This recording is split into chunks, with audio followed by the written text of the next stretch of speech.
할렐루야. 네, 반갑습니다. 벌써 12월 첫째 주입니다. 네, 이번 2015년도가 딱 한 달도 못 남았죠. 네, 못 남았습니다. 네, 마지막 한 달을 은혜 충만히 받으시는 중에 새해를 받기 바랍니다. 네, 오늘은 갈라디아서 6장 11절로 18절 이 갈라디아서의 결론의 말씀을 우리가 본문으로 읽었습니다. 오늘 본문 내용은 그 이단에 관한 내용입니다. 이단은 그 예수님 당시부터 하여간 기독교 2000년 역사 동안 이단이 없던 시대가 없습니다. 그 이단이 뭐냐? 이단은 정통과 다른 말을 하고 틀린 말을 하는 게 이단입니다. 뭔가 비슷한 것 같은데 틀린 이야기, 다른 이야기를 하는 사람들. 그래서 사람들을 미혹해가지고 결국 사람들을 꼬이는 이런 사람들이 바로 이단입니다. 예수님 당시에도 이 사도들이 세운 교회에서 이 사도들이 하는 말과 이 다른 메시지를 전하는 사람들이 있었습니다. 이게 바로 이단입니다. 이단은 가문이설로 이 사람들의 마음을 확 뺐습니다. 여러분들 그 이단에 넘어간 사람들이 아주 열심내는 거 보셨죠? 그만큼 그 이단들이 그 말하는 것이 감미롭고 그 사람들이 그 현실적인 어떤 만족을 채워주는데 아주 능수능란한 사람들이죠. 우리가 볼 때 아주 멀쩡한 사람들이 그 이단에 넘어가서 인생을 망치는 것을 볼 수가 있죠. 우리 그 이 이단은 오늘날도 너무너무 많습니다. 우리가 작년 8월달 한 여름을 달궜던 세월호 사건 있지 않습니까? 세월호 사건을 유발시킨 이 구원파 이단을 우리는 똑똑히 보았습니다. 큰 사업을 하고 돈 버는 일을 하고 또 사람들을 끌어들이고 하는 그런 모습을 볼 수가 있었죠. 또 좀 지났습니다만은 그 다미선교회라고 여러분들 기억할 겁니다. 1992년도에 10월 28일 날 예수님 오신다. 그래가지고 사람들이 거기 얼마나 많이 넘어가는지 모릅니다. 참 저는 신기한 거는 멀쩡하게 그 배울 만큼 배우고 생길 만큼 생긴 사람들이 거기 넘어가는 거 참 기가 막혀요.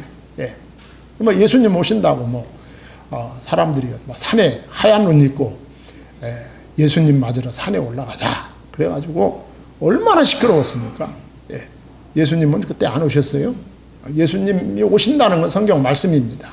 그런데 예수님이 언제 어디에 몇 시에 오실 것이냐 이거는 성경이 뭐라고 했어요? 너희가 알 바? 아니요 그랬어요. 우리의 알 바가 아닙니다. 예수님이 언제 오실지 모릅니다. 성경이 밝히고 있질 않아요.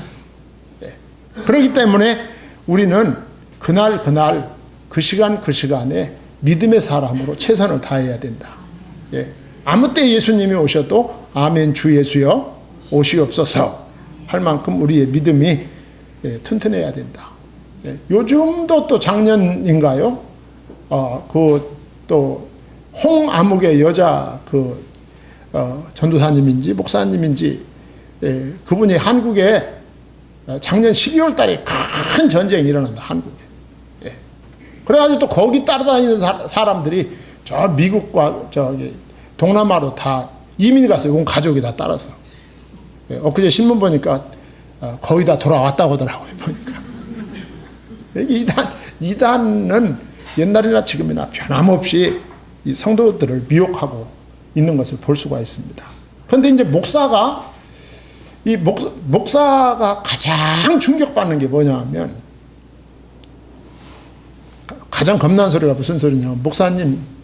저 목사님한테 드릴 말씀이 있어요. 그 말이 제일 무서워요. 드릴 말씀이 뭐가 있겠어요? 이사 가는 거 빼놓고. 이것도 충격적인데, 그보다 더 충격적인 게 무슨 얘기냐 하면, 자기 교인 중에 이단으로 넘어간 자. 이건 정말 제가 이거 처음 공개하는데, 이것만큼 아픈 게 없어요. 우리 교인 가운데 이단으로 넘어간 사람이 있다. 이것만큼 마음이 아픈 게 없어요. 오늘 본문 말씀이 그 얘기입니다. 그 얘기. 사도 바울이 개척한 교회에 대한 애정이 있어요. 애정. 아주 불타는 마음이 있어요. 그런데 그 사도 바울이 개척해서 양육한 갈라디아 교회에 이단이 들어온 거예요. 그 무슨 이단이 들어왔느냐? 율법주의 이단이 들어온 겁니다. 그러면 들어왔어도 성도들하고 아무 관련이 없으면 아무 상관이 없는데, 그 이단자들이 들어와 가지고 성도들을 한 사람 한 사람씩 설득시켜서 이단으로 넘어가게 만드는 거예요. 그러니 여러분, 사도 바울 입장에서 얼마나 황당했겠어요. 사도 바울은 갈라디아 교회에 대해서 큰 계획을 가지고 있었어요. 이 갈라디아 교회가 부흥되고 앞으로 갈라디아 교회를 통하여 그리스도에 대한 증거를 세계 만방에 해야 된다는 이 비전을 가지고 있었거든요. 그러니까 이런 비전이 하루아침에 물거품이 될 가능성이 있었다. 왜냐하면 갈라디아 교인들 가운데 이 율법주의 이단에 넘어간 사람들이 상당히 많았기 때문에 그렇다, 그 말이죠. 그래서 오늘 본문 11절로 13절에 보면 사도 바울이 교인들에게, 갈라디아 교인들이죠, 교인들에게 그 율법주의 이단에 대해서 아주 강하게 경계하는 말씀을 우리가 볼 수가 있어요. 여러분들하고 함께 나누겠습니다. 자, 11절에 사도 바울이 뭐라고 말합니까? 내 손으로 너희에게 이렇게 큰 글자로 쓴 것을 보라고 했어요.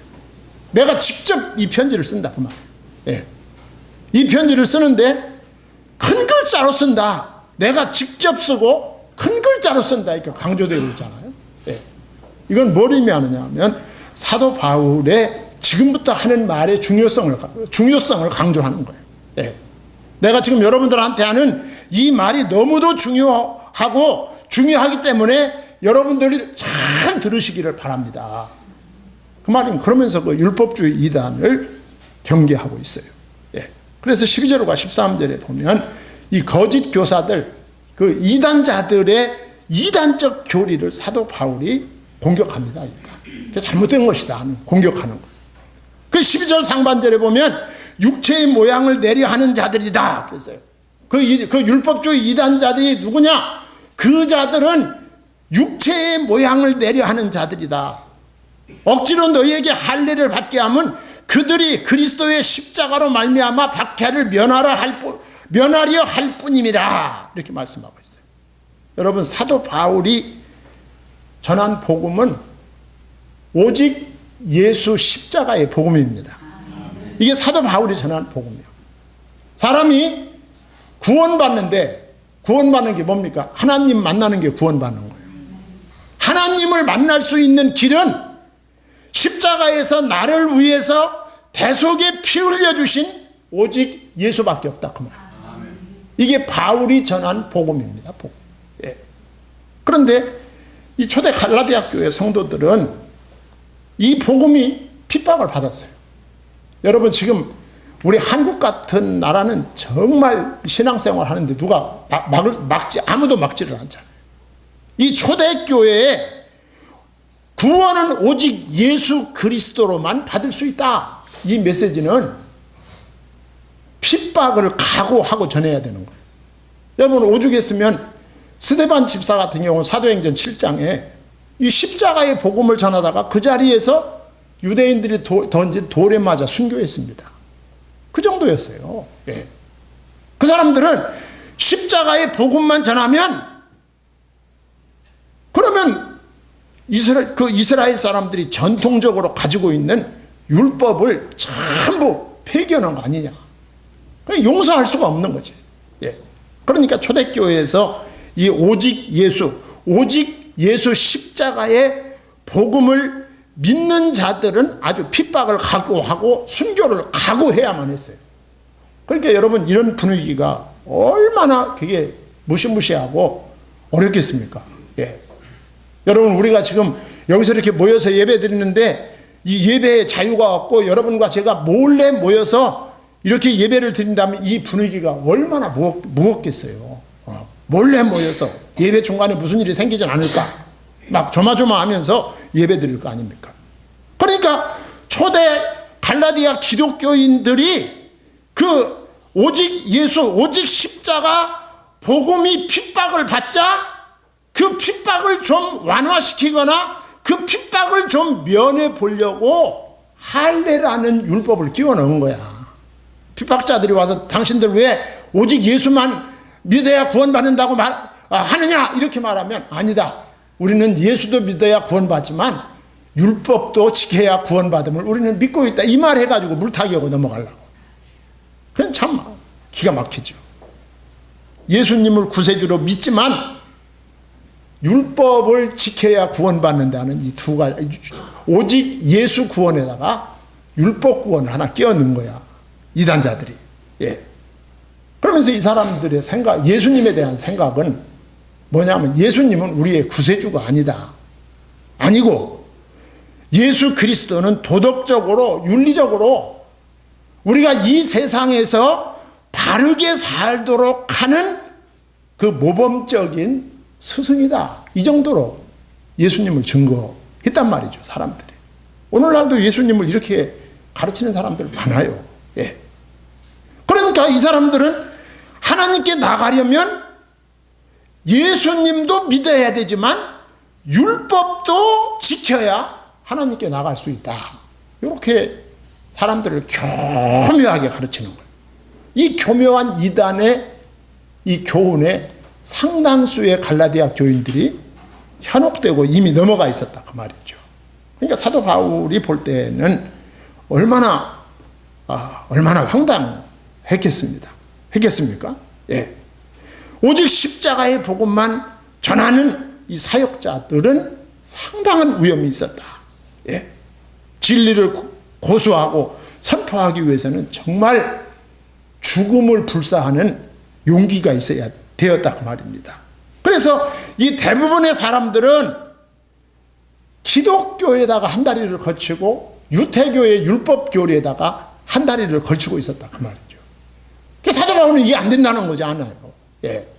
기독교인은 그렇게 살면 안 된다는 거예요. 기독교인은 오직 예수 그리스도만 말씀대로 성경대로 오직 예수 그리스도만 믿어야 하나님을 만날 수 있다. 이 복음을 전해야 된다는 것이죠. 오늘날도 이 십자가의 복음을 듣기가 쉽진 않아요. 오늘날 대한민국 같은 데서는 왜 핍박이 없는데도 이 십자가의 복음을 듣기가 어려울까? 핍박이 없는데 뭐가 무서워서? 왜 십자가의 복음이 설교자들한테 외면을 당할까? 이유는 간단합니다. 십자가의 복음, 예수 복음만 전하면 교회가 부흥되지 않으면 어떡하지? 인기가 떨어지면 어떡하지? 그래가지고 철학과 세상의 초등학문으로 많은 회중들을 노략질하고 있는 거야. 예. 복음을 전하지 않고 딴 얘기하는 거죠. 예. 그래서 바울은 그들의 위선을 질타했어요. 오늘 13절 할례 받은 그들이라도 스스로 율법은 지키지 아니하고 너희에게 할례를 받게 하려 하는 그것은 그들이 너희의 육체로 자랑하려 함이라 그랬어요. 갈라디아에 있는 이 이단자들은 왜 이렇게 이단 교리를 퍼뜨렸느냐? 왜 할례 받는 것을 기독교인들에게 퍼뜨렸느냐 그 말이에요. 그 사람들은 그것을 퍼뜨리고 자기를 핍박하는 세력들에게 인정받기 위해서 그런 거야. 내가 기독교인 몇 명을 내가 예수만 믿지 않고 율법을 지켜야 구원받는다고 하고 그들에게 할례를 받게 했다. 자기의 공적을 나타내기 위해서 이런 교리를 전파한 거죠. 성도가 복음을 통해서 얻은 자유를 빼앗고 도리어 그것을 자랑하는 율법주의자들의 폐해를 오늘 사도 바울은 지적하고 있는 거예요. 예. 그러니까 그들의 관심사는 하나님 말씀 전하는 거 아닙니다.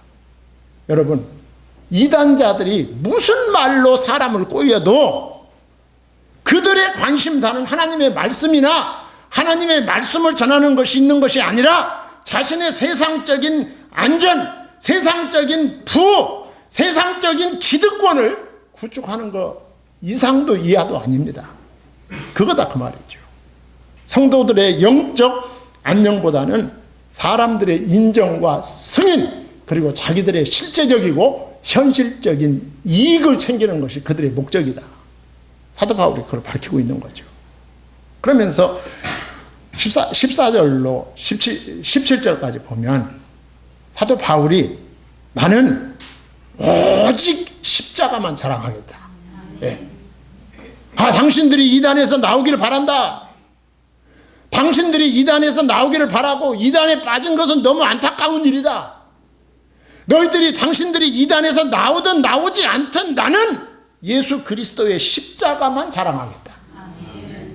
저는 이 말씀을 여러분들한테 드리면서 여호수아 24장에서 여호수아가 세상 떠날 무렵이 되자 이스라엘 백성들한테 뭘 요구했어요? 예. 너희들 선택해라.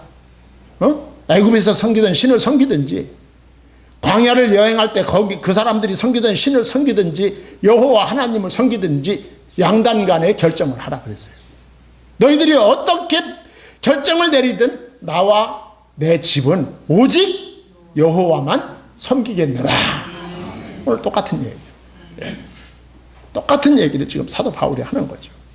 14절 상반절에 보면 이 십자가의 복음에 대한 바울의 결기를 볼 수가 있어요. 결기를. 예. 사도 바울은 나는 당신들이 어떤 결정을 하든 나는 예수 십자가의 구속신앙을 고소하며 그 구속신앙만을 전하겠다. 그러나 내게는 우리 주 예수 그리스도의 십자가 외에 결코 자랑할 것이 없으니 그랬어요. 십자가 외에는 자랑할 것이 없다. 예. 십자가 외에는 자랑할 것이 없다.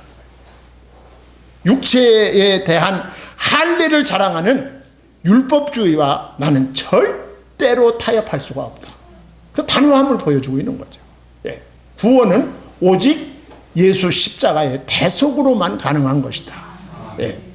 죄사함 받는 거 예수 그리스도의 십자가의 대속으로만 가능한 것이다. 그걸 보여주는 거죠. 예. 그리고 자기가 사도가 된 이유가 뭔가 그걸 보여주는 거예요. 내가 사도가 된 이유, 우리 주 예수께서 나를 사도로 부르신 이유는 오직 예수 그리스도의 대속의 십자가를 자랑하는 것임을 밝히는 거예요. 우리 주님이 나를 왜 불러서 하나님의 종 삼았느냐? 십자가의 복음을 전하라고 삼았다 그 말이죠. 십자가의 복음 전하라고. 오늘날도 마찬가지. 오늘날도 하나님의 말씀을 가지고 강단에서는 모든 사역자들의 사명은 십자가의 복음을 전하는 것입니다. 그 복음 때문에 부름을 받은 것. 예. 그러면서 사도 바울이 14절 하반절에 보면 대단한 이야기를 합니다. 그러므로 말미암아, 그리스도로 말미암아 세상이 나를 대하여 십자가에 못 박히고 내가 또한 세상을 대하여 그러하니라.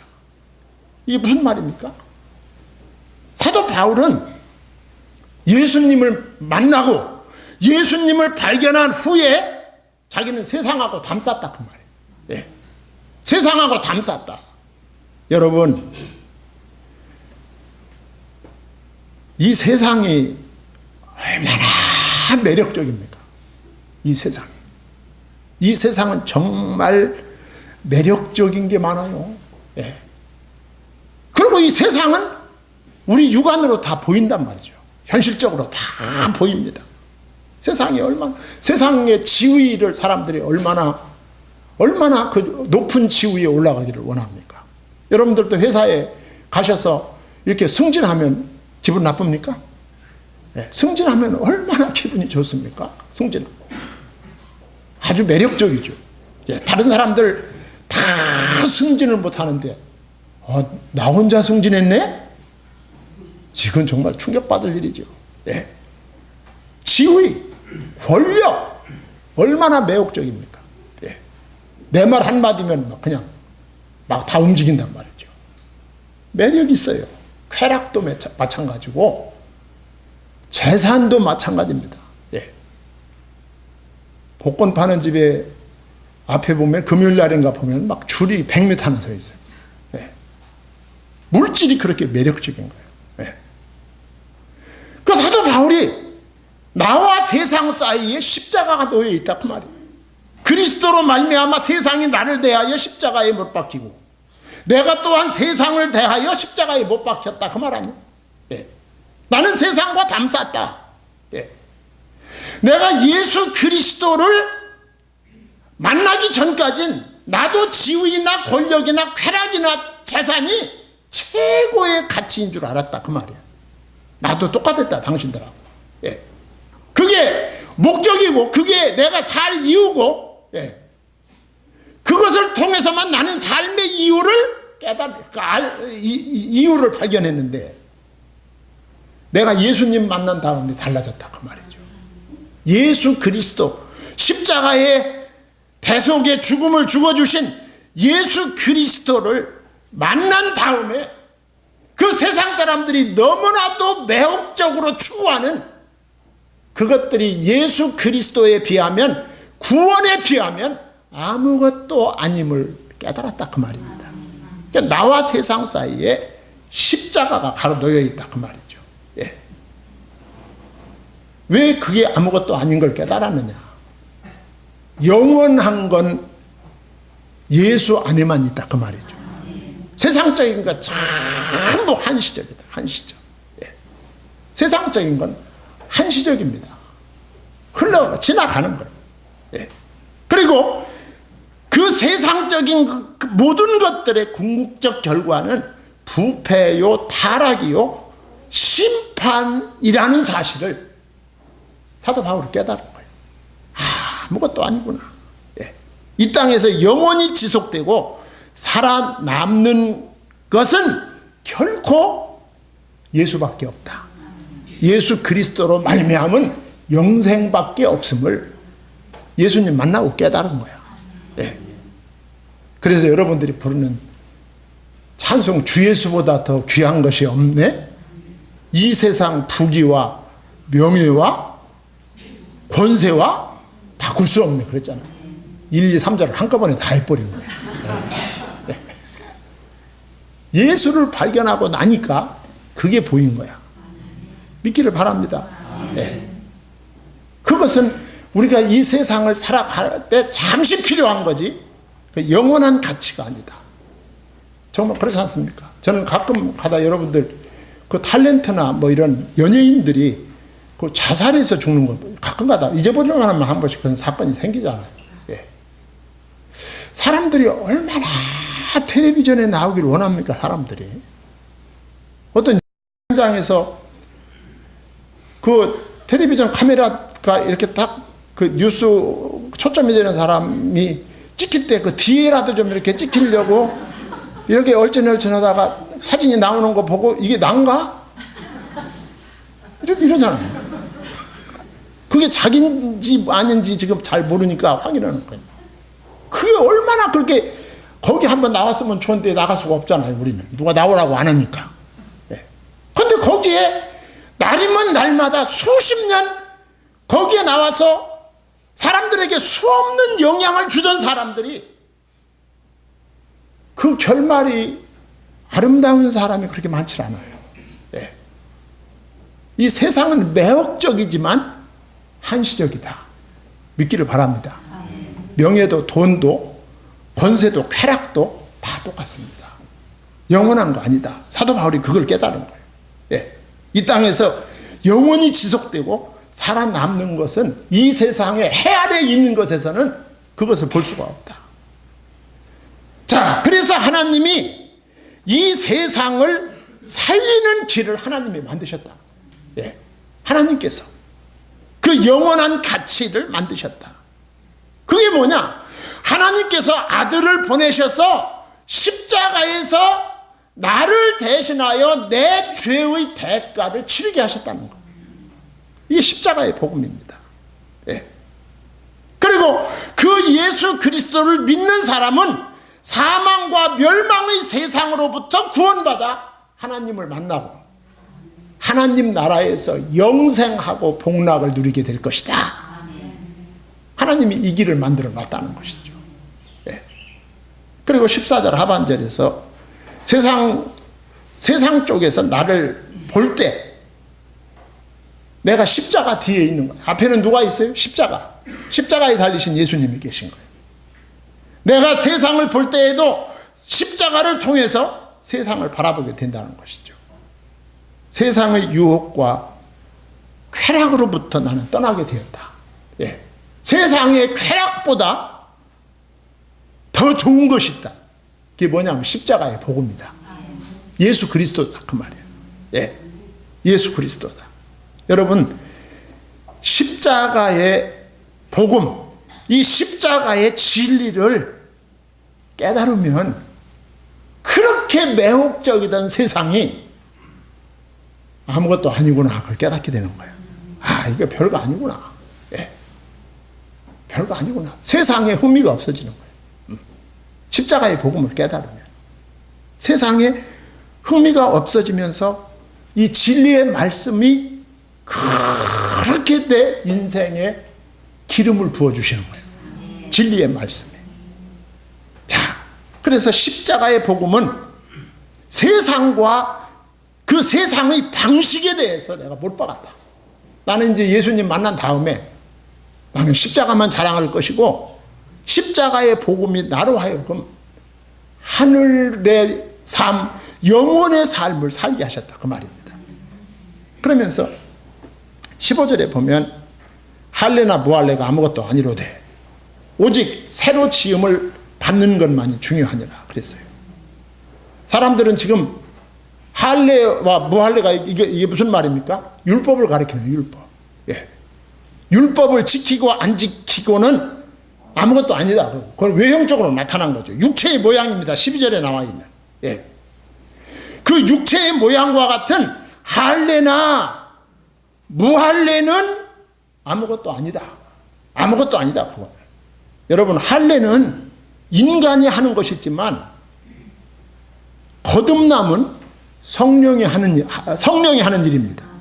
오늘 15절에 할례나 무할례가 아무것도 아니로되 오직 새로 지음을 받는 것만이 중요하니라 그랬어요. 중생이에요, 중생. 새로 지음 받는다. 아. 사람이 사람을 새로 태어나게 할 수 없다. 그거죠. 예. 그 십자가의 복음이 선포될 때 성령이 역사하고 사람을 거듭나게 하여 하나님께 받아들여지는 자가 되게 한다. 갈라디아서 3장 2절 말씀이에요. 아, 누가 십자가의 복음을 듣고 변화받을까 싶지만 이게 십자가의 복음의 능력입니다. 십자가의 복음만이 사람을 거듭나게 할 수 있는 거예요. 갈라디아서 2장 16절 십자가의 복음만이 사람을 의롭다 함을 얻게 하시고 갈라디아서 4장 6절 하나님의 자녀가 되게 해주시고 갈라디아서 4장 7절 하나님의 유업을 이을 자가 되게 해주신다. 예수 십자가의 복음을 믿기를 바랍니다. 십자가의 복음을 받아들일 때 변화가 일어나는 거예요. 새로 지으심의 역사가 일어난다 그 말이죠. 예. 누구든지 하나님과 함께 살기를 원한다면 예수 이름을 의지하여 하나님께 나가야 합니다. 다른 길이 없어요. 예. 하나님을 만나는 게 구원인데 그 하나님께 가는 길이 예수밖에 없다. 나는 길이요 진리요 생명이니 나로 말미암지 않고는 아버지께로 올 자가 없느니라. 우리가 예수 그리스도만 믿는 이유는 하나님께 가야 되는데 내가 그 길이 예수밖에 그 길이 예수 외에는 없기 때문에 우리가 예수를 믿는 거예요. 네. 새로 지으심을 받게 하는 것은 십자가 복음밖에 없음을 믿기를 바랍니다. 사도 바울이 고린도 후서 5장 17절에서 이렇게 말합니다. 그런즉 누구든지 그리스도 안에 있으면 새로운 피조물이라. 이전 것은 지나갔으니 보라 새 것이 되었도다. 누구 안에서? 예수 안에. 예수가 어떤 예수입니까? 십자가에 못 박혀 내 죄를 해결하신 예수야. 그 안에서만 새 것이 될 수 있다 그 말이죠. 그리고 16절에 가보면 자 이제 십자가의 복음을 전한 다음에 사도 바울이 나는 십자가만 예수 그리스도의 십자가만 자랑하겠다 이러면서 뭐라 했어요? 16절에 무릇 이 규례를 행하는 자에게와 하나님의 이스라엘에게 평강과 긍휼이 있을지어다 그랬어요. 여기 이 규례를 행하는 자가 이게 구약의 율법이 아닙니다. 이게. 예. 이 규례를 행하는 자는 예수님의 십자가와 새로운 피조물의 규례를 따라 사는 사람들, 복음 따라 사는 사람들, 이런 사람에게 복이 주어질 것이다. 무슨 복이? 평강의 복이 주어질 것이다. 여러분, 십자가에서 피 흘려 죽으신 예수 그리스도를 영접한 자의 가슴 속에는 이해할 수 없는 신비로운 평안이 항상 깃들어 있습니다. 예. 아니, 이 환경에서, 이 상황에서 내 마음이 편하면 안 되는데, 편하면 안 되는데 이상하게 편한 거야. 주님이 주신 평안입니다. 예. 하나님의 긍휼, 다시 말하면 죄의 용서와 하나님의 인정하심을 함께 경험하게 되는 것이죠. 예. 무엇보다도 영생과 하나님의 보호하심에 대한 완전한 확증이 그 사람 내면에서 일어나게 되는 거야. 믿기를 바랍니다. 예. 예수님이 십자가에서 못 박혀 죽으신 것은 내가 당할 것을 예수님이 대신 당해 주신 것. 그리고 그 예수를 영접하고 그 예수를 나의 구주로 모셔드릴 때 나는 그분이 십자가에서 해결해 주셨기 때문에 나는 하나님을 만날 수가 있게 되는 거예요. 십자가의 복음입니다. 그러면서 17절에 결론적으로 이렇게 말합니다. 이후로는 누구든지 나를 괴롭게 하지 말라. 내가 내 몸에 예수의 흔적을 지니고 있노라 그랬어요. 상반절 괴롭게 하지 말라 그랬어요. 괴롭게 한 게 뭐예요? 이단으로 넘어가서 오락가락 하는 게 사역자를, 목회자를 너무 괴롭게 하는 거예요. 이제 좀 속 좀 썩이지 말으라 그 말. 예. 그리스도는 바울을 위해서 고난당하셨다. 그렇게 본 거예요. 사도 바울. 우리 주님께서 나를 위해서 고난당하셨다. 다 우리들의 말이에요. 우리들의 말. 예수 그리스도의 십자가에 못 박혀 죽으심은 나를 위해 죽으셨기에 나는 그리스도를 위해서 기꺼이 고난을 받고자 합니다. 그 말이에요. 사도 바울. 예. 그러면서 바울은 사람이 그리스도를 위해서 겪을 수 있는 온갖 고난을 사도 바울은 다 받았습니다. 침뱉음을 당하고 40에 하나 가만매를 5차례나 맞고 감옥에 들어가고 광야의 위험, 사막의 위험, 끝없는 고통을 당했어요. 그러면서 사도 바울이 뭐라고 하면서 이 갈라디아서를 끝냅니까? 내 몸에 예수의 흔적을 지니고 있다. 그랬어요. 무슨 말이냐면 십자가는 자기의 삶 속에서 얻는 상처에 의미를 부여한다 그 말이죠. 우리가 무엇이든지 의미가 있으면 고생할 수 있습니다. 의미가 있으면. 의미가 없으면 진짜 힘들죠. 내가 아무리 고생을 하고 내가 아무리 아프고 괴로워도 그 일에 의미가 있다면 괜찮은 거야. 우리가 예수 믿고 구원받은 하나님의 자녀로 이 땅에 살아갈 때 많은 어려움이 있을 수 있어요. 어려움이 있다. 믿음 때문에 당하는 어려움이 있다. 그 어려운 것이지만 그 십자가는 그 어려움에 의미를 부여해 준다 그 말이죠. 합력하여 선을 이루시는 결과 의미가 있게 해주신다. 할렐루야. 결론 18절 다 같이 읽고 마치겠습니다. 형제들아, 우리 주 예수 그리스도의 은혜가 너희 심령에 있을지어다. 할렐루야. 네. 하나님 아버지, 하나님의 은혜와 사랑을 감사드립니다.